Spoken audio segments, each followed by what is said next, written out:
नमस्कार दोस्तों, स्वागत है आप सभी का एक बार फिर से अड्डा एमसीक्यू जीके में। दोस्तों आज हम चर्चा करने वाले हैं जो हमारे भूगोल की सीरीज चल रही थी उसका आज भाग 8 है। इससे पहले दोस्तों हम 7 भागों में महत्वपूर्ण प्रश्नों को पढ़ चुके हैं। और दोस्तों अगर आपने इन 7 वीडियो के महत्वपूर्ण प्रश्नों को दोस्तों नहीं देखा है तो प्लेलिस्ट में जाकर दोस्तों लैब असिस्टेंट जियोग्राफी नाम से दोस्तों प्लेलिस्ट बनी है, उसमें जाकर आप इन वीडियो को दोस्तों जो महत्वपूर्ण प्रश्नों के वीडियो है इनको आप देख सकते हैं। शुरू करने से पहले दोस्तों अगर आपने इस चैनल को सब्सक्राइब नहीं किया है तो इस चैनल को सब्सक्राइब करें, पास में स्थित बेल आइकन को प्रेस करें ताकि समय समय पर आपको अपडेट मिलते रहें, क्योंकि दोस्तों इस चैनल पर ऐसे ही महत्वपूर्ण प्रश्नों के वीडियो आते रहते हैं। तो बिना देरी के दोस्तों शुरू करते हैं आज के पहले प्रश्न के साथ।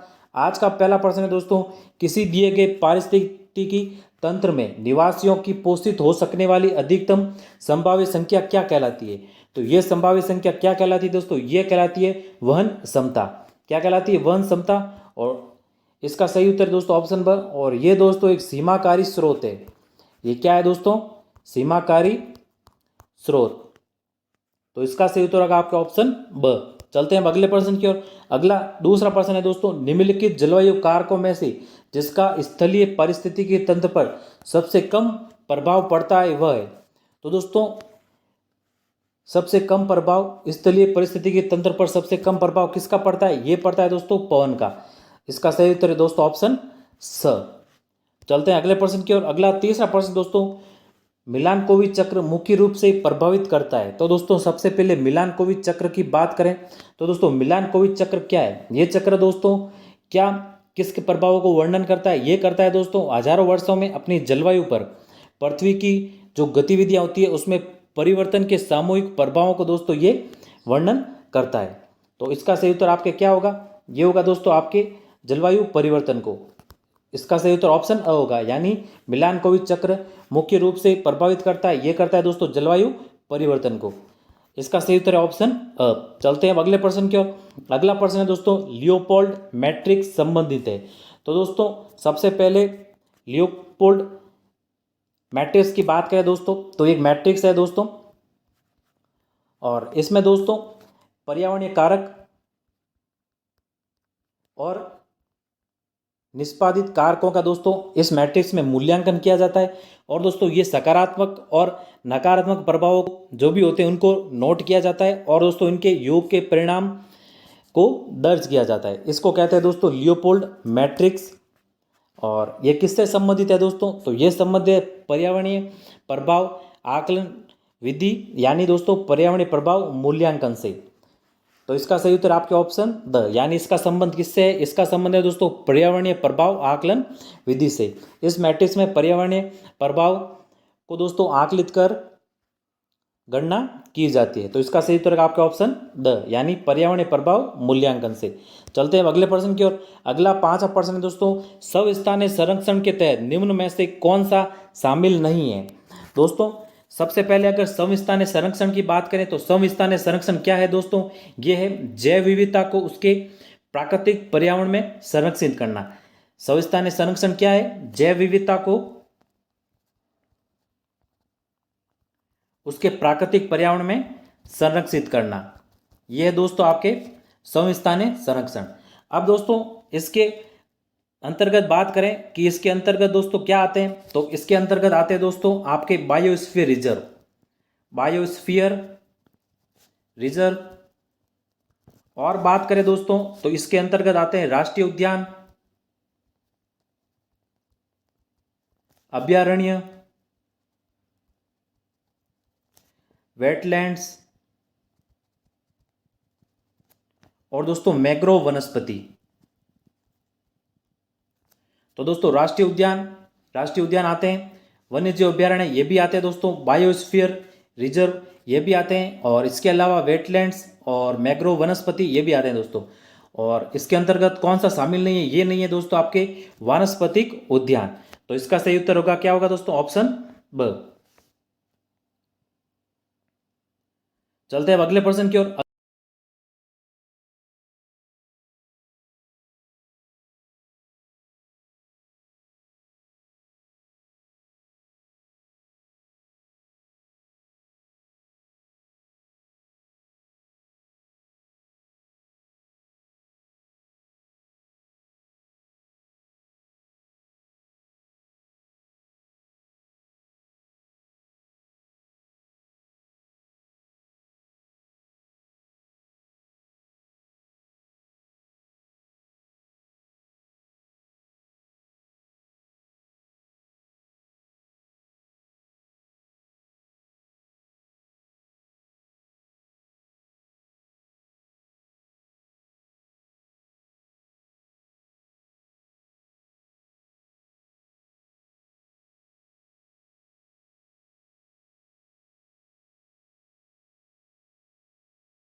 अब अगला प्रश्न दोस्तों, असंगत युग्म की पहचान करो। यानी दोस्तों इसमें तो आपके नदियां दे रखी यहाँ पे और यहाँ दे रखी दोस्तों सहायक नदियां। तो हमें पहचान करनी है कि इसमें से कौन सा असंगत युग्म है। सबसे पहले बात करें सिंधु की दोस्तों, तो सिंधु की सहायक नदियों है दोस्तों झेलम, चिनाब, रावी और है दोस्तों आपके व्यास और सतलुज।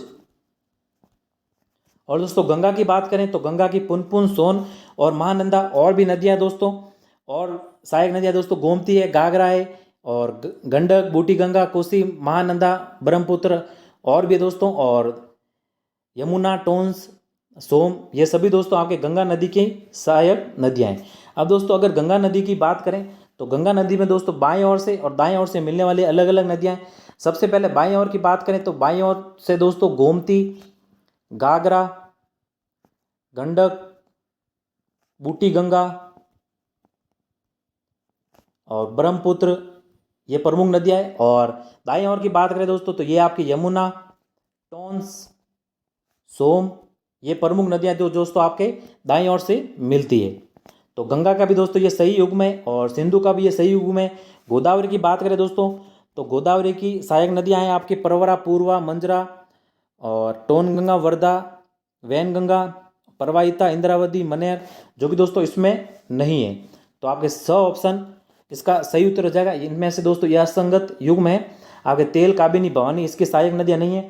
इसकी सहायक नदियां यानी गोदावरी की सहायक नदियां हैं दोस्तों परवरा, पूर्वा, मंजरा और दोस्तों सावरी और दोस्तों वर्धा और भी दोस्तों अनेक सहायक इसकी नदियां हैं। तो आपके 100 ऑप्शन इसका सही उत्तर हो जाएगा। और अगले की बात करें दोस्तों ब्रह्म नदी की, तो दोस्तों ब्रह्म नदी में भी दोस्तों बाएं और दाएं से मिलने वाली नदियां हैं। बाएं की बात करें तो दोस्तों दिबांग, लोहित, धनश्री, कोलंग, और दाएं से मिलने वाली नदियों की बात करें दोस्तों तो दाएं से मिलती है आपके कामेग, मानस, बेकी, तिस्ता और दोस्तों सुबनसिरी, ये सभी नदियां दोस्तों जो आपके ब्रह्म की सहायक नदियां हैं। तो ये भी आपके सही युग्म हो जाएगा। तो हमें पूछा था असंगत युग्म, असंगत आपके दोस्तों ऑप्शन स, तेल, काबिनी और भवानी इसकी सहायक नदियां नहीं है। तो ऑप्शन स इसका सही उत्तर हो जाएगा। चलते हैं अब अगले प्रश्न की ओर। अगला प्रश्न है दोस्तों पिरोटन द्वीप कहाँ स्थित है। अब दोस्तों पिरोटन द्वीप की बात करें तो पिरोटन द्वीप कहाँ है दोस्तों, ये है अरब सागर, अरब सागर गुजरात राज्य में है। कहाँ पर है दोस्तों, गुजरात राज्य में। और दोस्तों पिरोटन द्वीप एक समुद्री राष्ट्रीय उद्यान है। ये क्या है, समुद्री राष्ट्रीय उद्यान। और दोस्तों इस पर पर्यटन की अनुमति है, इस पर दोस्तों पर्यटन की अनुमति है। और दोस्तों पिरोटन की बात करें, पिरोटन शब्द की, तो ये दोस्तों एक कच्छी शब्द है जिसका स्थान होता है दोस्तों पीरो का थान या फिर पीरो का स्थान। इसका मतलब होता है दोस्तों पीरो का थान या फिर स्थान। तो ये कहाँ पर, ये आपके कच्छ की खाड़ी यानी अरब सागर गुजरात में दोस्तों स्थित है। तो ऑप्शन ब इसका आपके सही उत्तर हो जाएगा। चलते हैं अगले प्रश्न की ओर। अगला 10वां प्रश्न दोस्तों, असम में स्थानांतरणशील कृषि को कहते हैं। तो दोस्तों असम में स्थानांतरणशील कृषि को क्या कहते हैं, ये कहते हैं दोस्तों आपके झूम। क्या कहते हैं, झूम। तो अ ऑप्शन इसका सही उत्तर हो जाएगा। अब दोस्तों झूम एक आदिम कृषि है। क्या है, आदिम कृषि। और इसमें दोस्तों पहले वृक्षों व वनस्पतियों को जला दिया जाता है, फिर दोस्तों इस पर जुताई की जाती है। और दोस्तों ये मुख्यतः असम के अलावा उत्तर पूर्वी राज्यों में, भारत के उत्तर पूर्वी राज्यों में ये कृषि दोस्तों होती है। तो इसका सही उत्तर का ऑप्शन अ। चलते हैं अब अगले प्रश्न की ओर। अगला 11वां प्रश्न दोस्तों, भारत में कितने राज्य अंतर्वर्ती है। अब दोस्तों अंतर्वर्ती राज्य यानी ऐसे राज्य दोस्तों जो किसी भी देश के साथ सीमा नहीं बनाते, जो कि दोस्तों अंतर्वर्ती है। तो ये राज्य दोस्तों आपके 5 राज्य, कितने राज्य हैं, 5 राज्य। और इन 5 राज्यों की बात करें तो 5 राज्य ये है हरियाणा, मध्य प्रदेश और दोस्तों छत्तीसगढ़ और है दोस्तों झारखंड और है तेलंगाना। ये दोस्तों 5 राज्य है जो कि अंतर्वर्ती राज्य है, जो किसी देश के साथ सीमा नहीं बनाते हैं। तो 1, 2, 3, 4 और ये 5 राज्य यानी हरियाणा, मध्य प्रदेश, छत्तीसगढ़, झारखंड और तेलंगाना। तो इसका सही उत्तर हो जाएगा आपके ऑप्शन द। चलते हैं अब अगले प्रश्न की ओर। अगला 12वां प्रश्न है दोस्तों, निम्नलिखित में से कौन सा भौगोलिक रूप से ग्रेट निकोबार के सबसे निकट है? तो दोस्तों भौगोलिक रूप से इनकी बात करें तो सबसे निकट कौन सा है दोस्तों? तो सबसे निकट है आपके दोस्तों सुमात्रा। कौन सा है दोस्तों? सुमात्रा ग्रेट निकोबार के सबसे नज़दीक में है। और इसके बाद की बात करें दोस्तों तो बाद आपके हो जाएगा श्रीलंका। सुमात्रा के बाद दोस्तों श्रीलंका का नंबर आता है जो इसके नज़दीक में है। और इसके बाद है दोस्तों जावा, और सबसे पश्चात है दोस्तों जो दूर है ग्रेट निकोबार से, ये आपके बोर्निया। हमें पूछा है सबसे निकट की, तो सबसे निकट है सुमात्रा। और दोस्तों इसका अगर पूछे अवरोही क्रम तो दोस्तों सुमात्रा का पहला नंबर आता है, इसके बाद आता है दोस्तों श्रीलंका का, इसके बाद आता है दोस्तों जावा का, और सबसे दूर है ये है दोस्तों आपके बोर्नियो। तो ऑप्शन आपके इसका सही उत्तर हो जाएगा। और ये है दोस्तों इसका क्रम जो पास से दूर की ओर है, यानी सुमात्रा इसके सबसे नज़दीक है ग्रेट निकोबार के, फिर है दोस्तों श्रीलंका, फिर जावा, फिर है दोस्तों बोर्नियो। चलते हैं अब अगले प्रश्न की ओर। अगला 13वां प्रश्न दोस्तों, असंगत युग्म की पहचान करो। यहाँ पे तो दे रखी दोस्तों झीलें, और यहाँ दे रखी दोस्तों कि ये किस तट पर है। तो वेम्बनाड की बात करें दोस्तों तो वेम्बनाड है कहाँ पे? यह है दोस्तों केरल में। और दोस्तों केरल का तट क्या कहलाता है? मालाबार तट। तो ये तो दोस्तों सही हो गया। और पुलिकट की बात करें दोस्तों तो पुलिकट है आपके तमिलनाडु में। ये कहाँ पर है दोस्तों? तमिलनाडु में। और तमिलनाडु के तट को कहते हैं कोरोमंडल तट, तो ये भी सही हो गया। और कोलेरू की बात करें दोस्तों तो कोलेरू है आपके आंध्र प्रदेश में। कोलेरू कहाँ है? आंध्र प्रदेश में। और ये भी दोस्तों आंध्र प्रदेश और तमिलनाडु के तट को भी कहते हैं दोस्तों कोरोमंडल तट। ये कोरण नहीं है, यहाँ पे भी दोस्तों कोरोमंडल तट हो जाएगा। तो स ऑप्शन इसका सही उत्तर हो जाएगा, जो कि दोस्तों असंगत का हमें पूछा था। तो असंगत आपके दोस्तों कोलेरू हो जाएगा। और कोलेरू झील कहाँ पर है दोस्तों? ये आपके आंध्र प्रदेश में। और अंतिम अगर चिल्का की बात करें तो ये है दोस्तों आपके उड़ीसा में। चिल्का झील कहाँ है दोस्तों? उड़ीसा में। और ये आपके उत्तरी सरकार तट पर है, यानी उड़ीसा के तट को कहते हैं दोस्तों उत्तरी सरकार तट। तो इस प्रश्न का सही उत्तर हो जाएगा आपके ऑप्शन स, यानी कोलेरू कोरण तट पर नहीं है, ये है कहां पर? कोरोमंडल के तट पर। चलते हैं अब अगले प्रश्न की ओर। अगला 14वां प्रश्न दोस्तों, असंगत युग्म की पहचान करो। ये दे रखे हैं इसमें पठार, और यहाँ पे दे रखे हैं दोस्तों आपके देश। तो तिब्बत का पठार दोस्तों कहां पर है? तो तिब्बत का पठार है दोस्तों चीन में, क्योंकि दोस्तों चीन ही इसका दोस्तों नियंत्रण करता है, ये आपको सभी को पता है। और जोस के पठार की बात करें दोस्तों तो जोस का पठार है दोस्तों नाइजीरिया में, ये भी दोस्तों सही है, पहला भी सही है। और बाई या फिर दोस्तों वी, इसको दोस्तों और कहते हैं वीई, बाई का पठार या फिर वीई का पठार, ये दोस्तों अंगोल में है। तो ये भी आपके सही हो जाएगा। और फूटा जलान पठार की बात करें तो ये कांगो जायरे में नहीं है, ये है दोस्तों आपके गिनी में।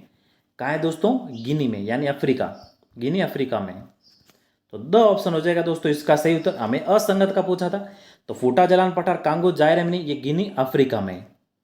तो द ऑप्शन हो जाएगा दोस्तों इसका सही उत्तर। चलते हैं अब अगले प्रश्न की ओर। अगला 15वां प्रश्न दोस्तों, बरदर्रा राजस्थान में कौन से जिले में अवस्थित है?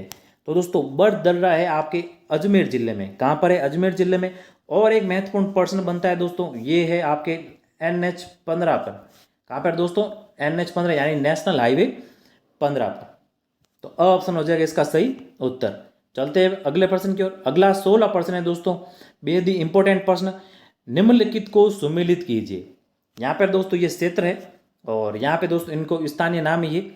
और ऐसे प्रश्नों को करने के लिए दोस्तों आप एलिमिनेशन मेथड अपनाइए, यानी दोस्तों ऑप्शन को काट देंगे मेथड। तो इस प्रकार के प्रश्नों को सॉल्व करने के लिए सबसे पहले ABCD लिख लीजिए, और इनमें से देखिए दोस्तों कि आपको कौन सा आता है। सबसे पहले बात करें दोस्तों कोटा, बूंदी, बारा, और एक आता है दोस्तों झालावाड़। एक और कौन सा आता है? झालावाड़। इनको कहते हैं दोस्तों हाड़ौती। इसको क्या कहते हैं दोस्तों? हाड़ौती। यानी अंतिम डी में क्या होगा? अंतिम डी में दोस्तों 2 नंबर से मिलान होगा। तो अंतिम डी में होगा 2 नंबर से मिलान। अब दोस्तों ऑप्शन की ओर देखिए, अंतिम डी में 2 नंबर किस में है? एक अब ऑप्शन में नहीं है, ब में दोस्तों है, 4 में नहीं है, और 3 में नहीं है। यानी दोस्तों आप एक से पता लगा दिया आपने कि ब ऑप्शन ही इसका सही उत्तर होगा, क्योंकि दोस्तों डी के नीचे केवल ब ऑप्शन में ही 2 से मिलान कर रखा है, बाकी दोस्तों सभी एलिमिनेट हो गए। इसी मेथड को दोस्तों एलिमिनेट मेथड कहते हैं। और एक अगर आपको आता है तो आप पूरे प्रश्न को दोस्तों सॉल्व कर सकते हो। ऐसे प्रश्न में दोस्तों मिलान वाले प्रश्न RSM SSB परीक्षा और भले RPSC कराती है, भले RSM SSB कराती है दोस्तों।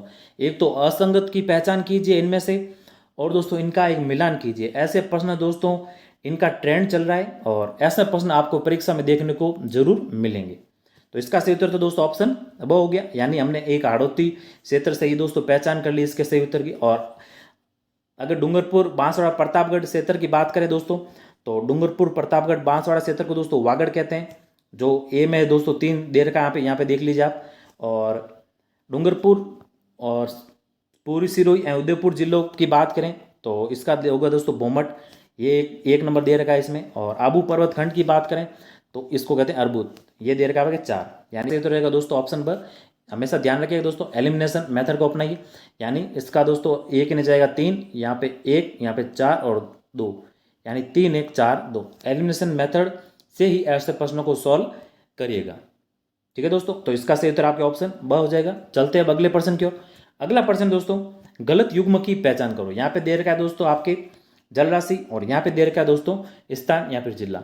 और दोस्तों पिछले प्रश्नों से भी आप देख सकते हैं कि या तो फिर गलत युग्म की पहचान कीजिए, असंगत युग्म की पहचान कीजिए, या फिर दोस्तों इनका मिलान कीजिए।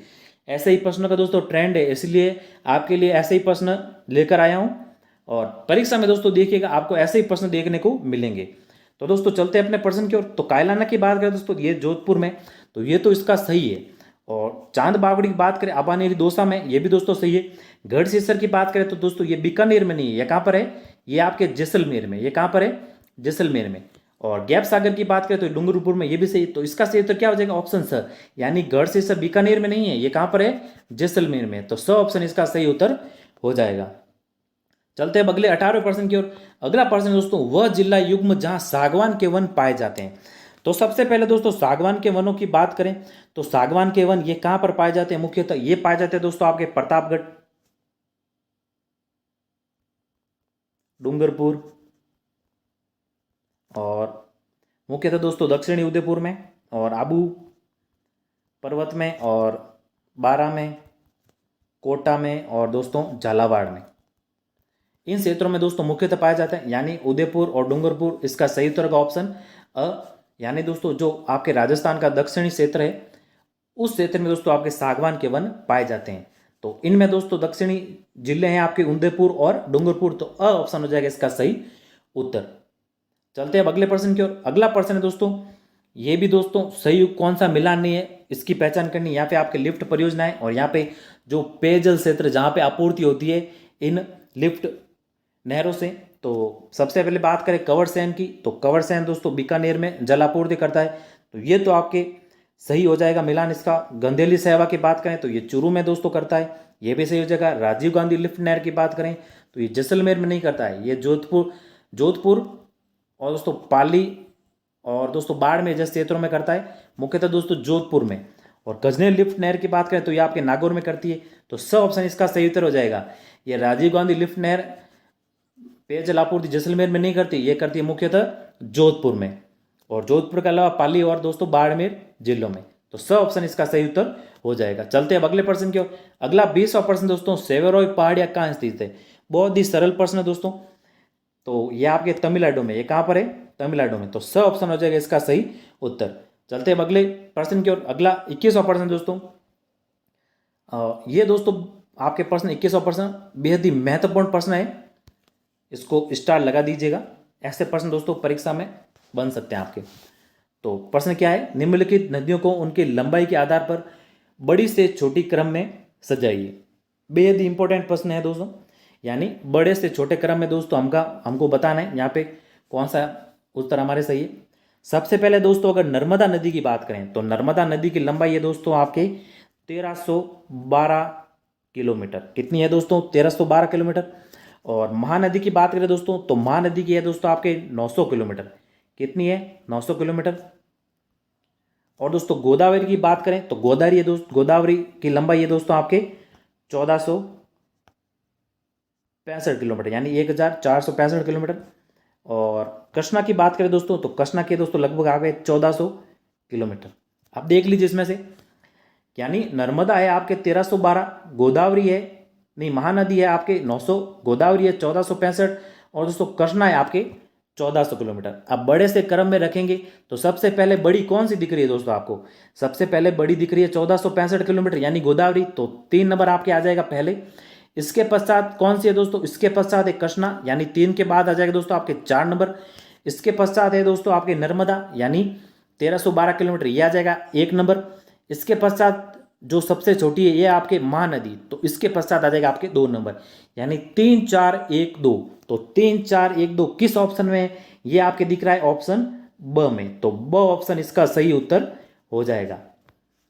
इन लंबाई को भी थोड़ा ध्यान में रख लीजिएगा दोस्तों, परीक्षा की दृष्टि से आपके महत्वपूर्ण प्रश्न इनमें से बन सकता है और ये प्रश्न दोस्तों बेहद ही महत्वपूर्ण है।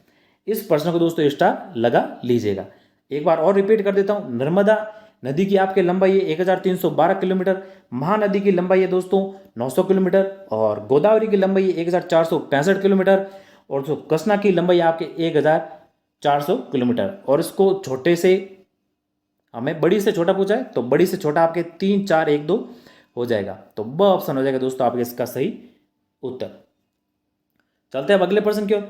अगला प्रश्न दोस्तों, विश्व का सबसे बड़ा नदीय द्वीप माजुली कौन सी नदी पर है? बेहद ही सरल प्रश्न है दोस्तों और इंपॉर्टेंट प्रश्न है। तो विश्व का सबसे बड़ा नदी द्वीप माजुली द्वीप कहां पर है दोस्तों? तो ये है आपके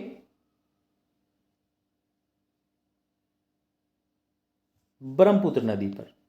किस नदी? हमें नदी का पूछा है दोस्तों, ब्रह्मपुत्र नदी पर और असम में।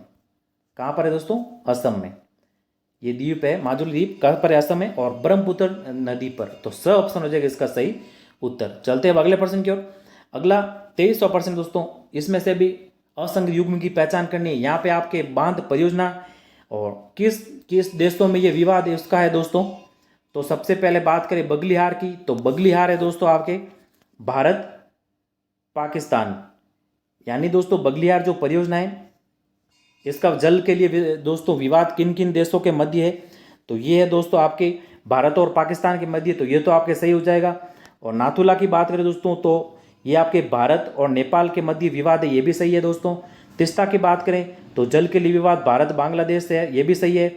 और तुलबुल की बात करें दोस्तों तो ये भारत और भूटान के मध्य नहीं दोस्तों, इसका है दोस्तों भारत और पाकिस्तान के मध्य। किन के मध्य है? भारत और पाकिस्तान, यानी तुलबुल जो परियोजना है उसके लिए दोस्तों जल का विवाद भारत और पाकिस्तान के मध्य है। बेहद ही इंपॉर्टेंट प्रश्न है दोस्तों, तो द ऑप्शन दोस्तों इसका सही उत्तर ये हो जाएगा। हमें असंगत पूछा था, तो तुलबुल जो परियोजना है उसके लिए जल का विवाद दोस्तों भारत और भूटान के मध्य नहीं है, ये भारत और पाकिस्तान के मध्य है। चलते हैं अब अगले प्रश्न की ओर। अगला 24वां प्रश्न दोस्तों, निम्नलिखित में से कौन सा सुमेलित नहीं है? यहाँ पे सुमेलित नहीं है। तो दोस्तों लिपुलेख दर्रा की बात करें तो लिपुलेख दर्रा कहाँ पर है दोस्तों? ये है आपके उत्तराखंड में, तो ये सही है आपके दोस्तों। किस राज्य में? उत्तराखंड में। और नाथुला की बात करें तो ये आपकी सिक्किम में, ये भी दोस्तों सही है। और सिपकिला की बात करें तो ये हिमाचल प्रदेश में, ये भी सही है। जोजिला की बात करें ये उत्तराखंड में नहीं है, ये जम्मू एंड कश्मीर में है। कहाँ पर है? जम्मू एंड कश्मीर में।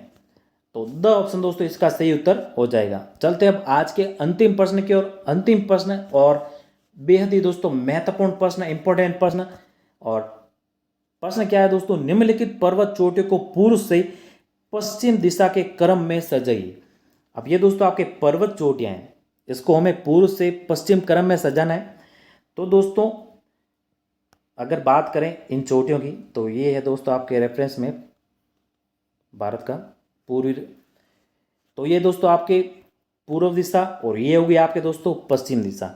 अब दोस्तों इनको सजाने पर सबसे पहले कौन सी है? सबसे पहले आती है दोस्तों आपके पूर्व में कंचनजंगा। यहाँ पर है दोस्तों आपके कंचनजंगा। कंचनजंगा का कौन सा नंबर है दोस्तों? ये आपके 4 नंबर। और इसके पश्चात आती है दोस्तों आपके मकालू। कौन सी आती है? मकालू। तो मकालू का है दोस्तों आपके 2 नंबर। इसके पश्चात आती है दोस्तों माउंट एवरेस्ट। कौन सी आती है? Mount Everest. तो माउंट एवरेस्ट का दोस्तों 1 नंबर। और इसके पश्चात है दोस्तों आपके अंतिम अन्नपूर्णा। तो अन्नपूर्णा का नंबर है दोस्तों आपके 3 नंबर।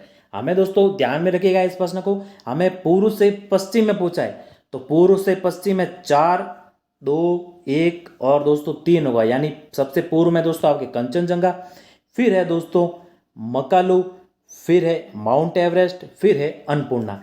यानी पूर्व से पश्चिम क्रम 4, 2, 1 और 3। ये किस ऑप्शन में दिख रहा है? ये दिख रहा है दोस्तों आपके 4, 2, 1, 3 दिख रहा है दोस्तों ऑप्शन अ में। तो अ ऑप्शन हो जाएगा आपके इसका सही उत्तर। बेहद ही महत्वपूर्ण प्रश्न दोस्तों, इंपॉर्टेंट प्रश्न। अगर आपको नक्शे का ज्ञान है भारत के, और दोस्तों सबसे पहले विश्व का नक्शा हो, भले ही भारत का नक्शा हो और भले ही दोस्तों राजस्थान का नक्शा हो, इन नक्शों पर दोस्तों अपनी पकड़ मजबूत कर लीजिएगा। 60 से दोस्तों 70% ज्योग्राफी में दोस्तों प्रश्न आपके इन नक्शों से ही बनेंगे, तो नक्शों पर दोस्तों थोड़ी पकड़ कर लीजिएगा। तो धन्यवाद दोस्तों, ये थे आपके जियोग्राफी के 25 प्रश्न। जल्दी ही आपके और जियोग्राफी के दोस्तों 25 प्रश्न, जिसका लगभग कौन सा भाग है, 9वां भाग होगा। 9वां भाग दोस्तों जल्दी इस चैनल पर अपलोड होगा। और दोस्तों अगर वीडियो पसंद आया, उम्मीद है वीडियो पसंद आया होगा, वीडियो पसंद आया तो वीडियो को लाइक करें, अपने दोस्तों के साथ शेयर करें, और दोस्तों इस चैनल पर नए, इस चैनल को सब्सक्राइब जरूर करें। ऐसे ही प्रश्न दोस्तों आपके परीक्षा तक इस चैनल पर आते रहेंगे। तो धन्यवाद दोस्तों, पढ़ाई करते रहिए, अपने लक्ष्य की ओर बढ़ते रहिए। मिलते हैं नए वीडियो में, तब तक के लिए जय हिंद, वंदे मातरम।